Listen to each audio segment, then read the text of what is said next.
Hello students, मेरा नाम प्रतिमा है। आज मैं आप लोगों को ग्रेन लाइन के बारे में बताऊंगी। ग्रेन लाइन क्या होता है, ग्रेन लाइन को कहाँ यूज़ करते हैं, ग्रेन लाइन क्यों इम्पॉर्टेंट है फैब्रिक में। आज हम इसके बारे में जानेंगे। ग्रेन लाइन कपड़े में डायरेक्शन को दर्शाता है कि किस डायरेक्शन में पैटर्न को रखना है। जैसा कि हमारा लाइफ, कई बार हम सोचते हैं कि अगर हमने लाइफ का डिसीज़न इस डायरेक्शन में लिया होता तो ऐसा होता। जैसा कि 22 साल में हम एक डिसीज़न लेते हैं, फिर हम 30 साल में एक डिसीज़न लेते हैं, फिर 35 में लेते हैं। अगर हम उस डिसीज़न को सही डायरेक्शन में लेते हैं तो हमारा लाइफ अच्छा होगा। लेकिन अगर हमने डायरेक्शन सही नहीं चूज़ किया तो क्या होगा, हम रिग्रेट करेंगे उस डिसीज़न के लिए। उसी तरीके से अगर हम ग्रेन लाइन सही डायरेक्शन में ना ले तो क्या होगा, हमारा कपड़ा सही नहीं कटेगा और ना ही सही फिटिंग आएगी। सही डायरेक्शन बहुत इम्पॉर्टेंट है लाइफ के लिए भी और कपड़ा बनाने के लिए भी। कई बार क्या होता है, हम मार्केट से कपड़ा लाते हैं और कुछ दिन बाद या वॉश के बाद हमारा लेंथ इंक्रीज़ हो जाता है, तो कभी कंधा बढ़ जाता है। कपड़े को अकॉर्डिंग टू ग्रेन लाइन काटना इम्पॉर्टेंट है। अच्छा, जैसा कि मैंने स्टार्टिंग में बोलते समय 3 एज मेंशन किया, 22 साल, 30 साल और 35 साल। आखिर मैंने इसी एज को क्यों चूज़ किया, ये मैं वीडियो के अंत में बताऊंगी। काफ़ी इम्पॉर्टेंट है, सुनिएगा ज़रूर, लास्ट तक बने रहिए। Grain line. ग्रेन लाइन क्या होता है?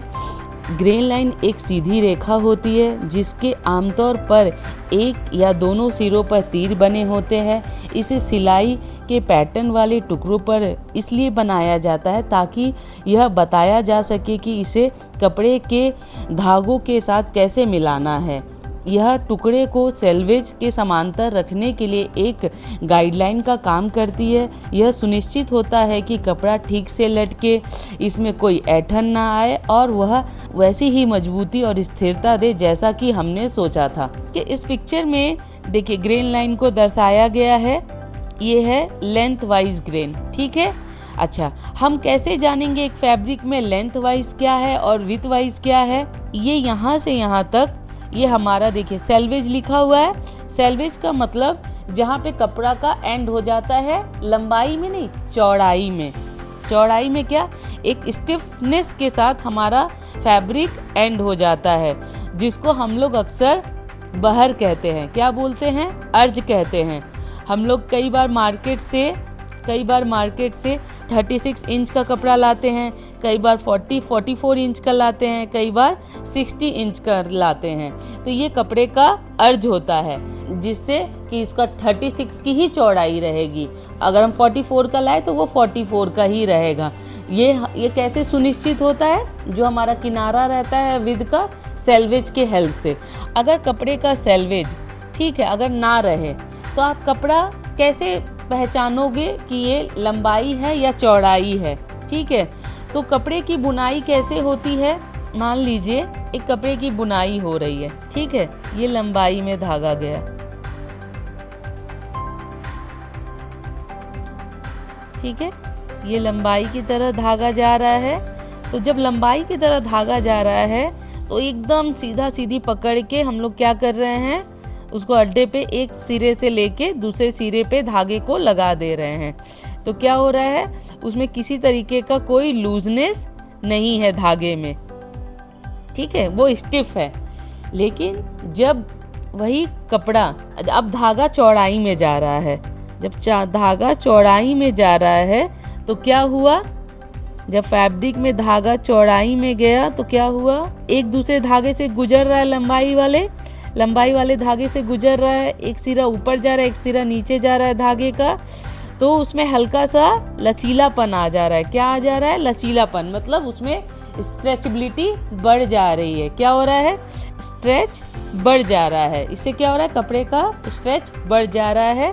जब धागा एक ऊपर की तरफ गया, एक नीचे की तरफ, एक ऊपर की तरफ, एक नीचे की तरफ। तो हमारी कपड़े की बुनाई अक्सर ऐसे ही होती है। जब लंबा में धागा खींच के लगाया गया तो उसमें कोई स्ट्रेचबिलिटी नहीं आई, लेकिन जब धागे को एक सिरे से एक दूसरे से जब गुजरना पड़ा, एक लंबे वाले धागे से जब उनको गुजरना पड़ा है चौड़ाई में, जब चौड़ाई में जब बुनाई हो रही है तो लंबाई वाले धागे से क्या हो रहा है, उनको मतलब एक दूसरे से पार होना पड़ रहा है। तो इससे क्या हो रहा है, फैब्रिक में क्या आ जा रहा है, स्ट्रेचबिलिटी आ जा रही है। इसलिए लेंथ में कोई स्ट्रेच नहीं रहता है। लेंथ में क्या होता है, लेंथ में कोई स्ट्रेच नहीं रहता है, लेंथ में कोई स्ट्रेच नहीं रहता है, लेकिन विड्थ में क्या होता है, स्ट्रेच आ जाता है। विड्थ में क्या होगा, स्ट्रेच आ जाएगा।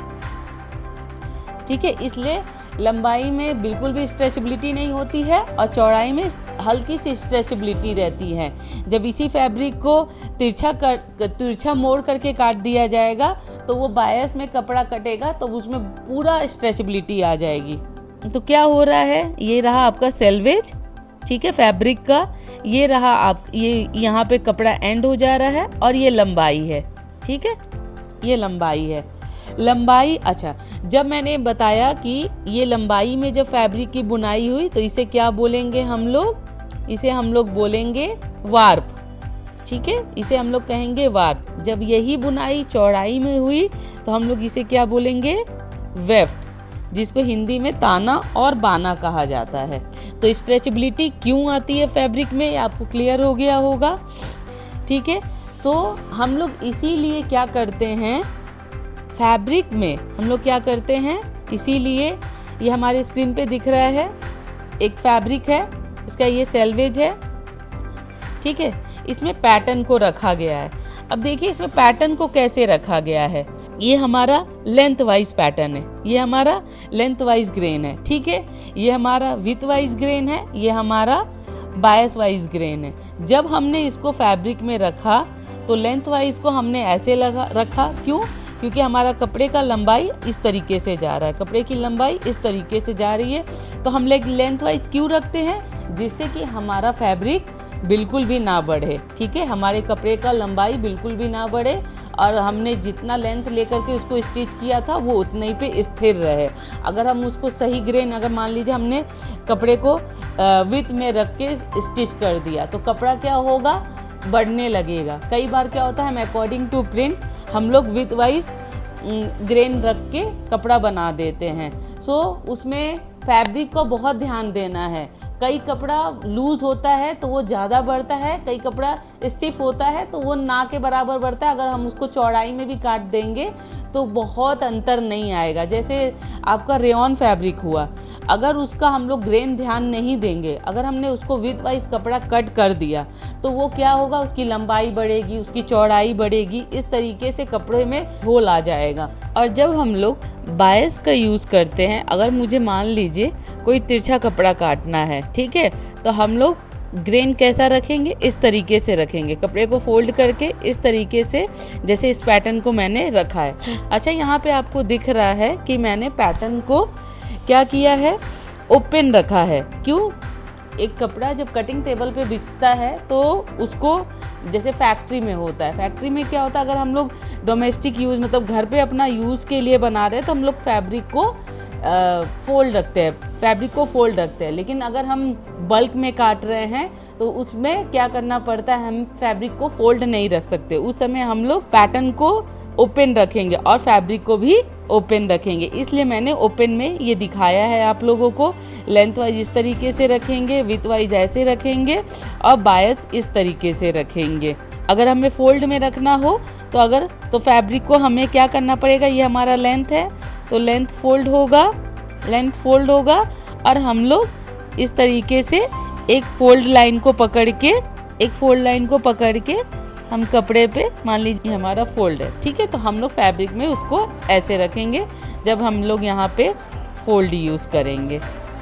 आई थिंक सारे पार्ट्स मैंने ग्रेन के आप लोगों को क्लियर कर दिए हैं कि लेंथ वाइज क्या होता है, विथ वाइज क्या होता है, बायस क्या होता है, सेल्वेज क्या होता है, वार्प और वेफ्ट क्या होते हैं, फिर 36, 44 और 60 अर्ज क्या होता है, क्रॉस वाइज किसको बोलते हैं, लेंथ वाइज किसको बोलते हैं, कपड़े में पैटर्न को कैसे रखा जाता है, ये सारी चीज़ें क्लियर हो गई हैं। बुनाई किस तरीके से होती है, ग्रेन लाइन समझ में आ गया हो, उससे रिलेटेड कोई भी डाउट हो तो आप लोग मुझसे कमेंट करके पूछ सकते हैं।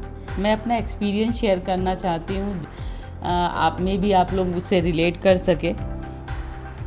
22 साल के एज में क्या होता है, हम लोग कॉलेज पास कर चुके होते हैं, हमारे सामने अब हमारा करियर होता है, मैरिज होते हैं, तो हम लोग उस समय उस एज में क्या होता है, हम लोगों को सबसे मैच्योर डिसीज़न लेना रहता है और हम लोग उसी एज में सबसे इनमेच्योर होते हैं। अगर उस एज में अगर हम लोगों को सही गाइडेंस मिल जाए तो हम लोग तो अपने लाइफ का अच्छा डिसीज़न ले लेते हैं सही डायरेक्शन में। अदरवाइज़ अगर हमने सही डिसीज़न नहीं लिया तो हम लोग कुछ टाइम के बाद या 35 के एज में बैठ करके यही सोचेंगे कि हमने अपने उस टाइम पे ये डिसीज़न क्यों नहीं लिया।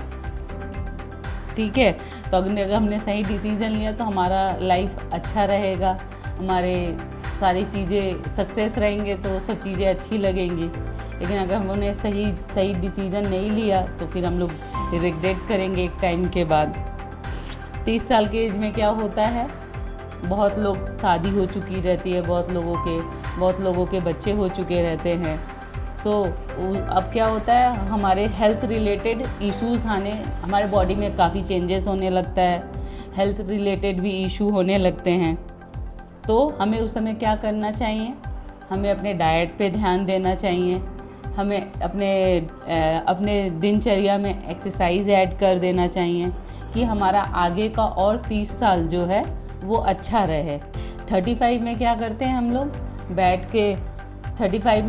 बैठ के अपने 22 साल से लेकर के 35 साल के एज का इवैल्यूएशन करते हैं कि हमने उस एज में क्या क्या किया। अगर हम लोग सक्सेस हो गए हैं या हमारा लाइफ अच्छा है तब तो हम लोग अपने ऊपर प्राउड फील करते हैं। अगर हमारा लाइफ सही नहीं है या हम लोग कोई सक्सेस नहीं पाए हैं या सोचते हैं बैठ कर कि काश हमने ये कर लिया होता तो आज हमें सक्सेस मिल चुका होता, काश हमने वो कर लिया होता तो हमें सक्सेस मिल जाता।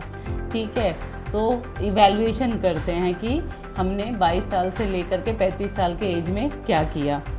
आपने एक कहावत सुनी ही होगी, जब जागो तब सवेरा।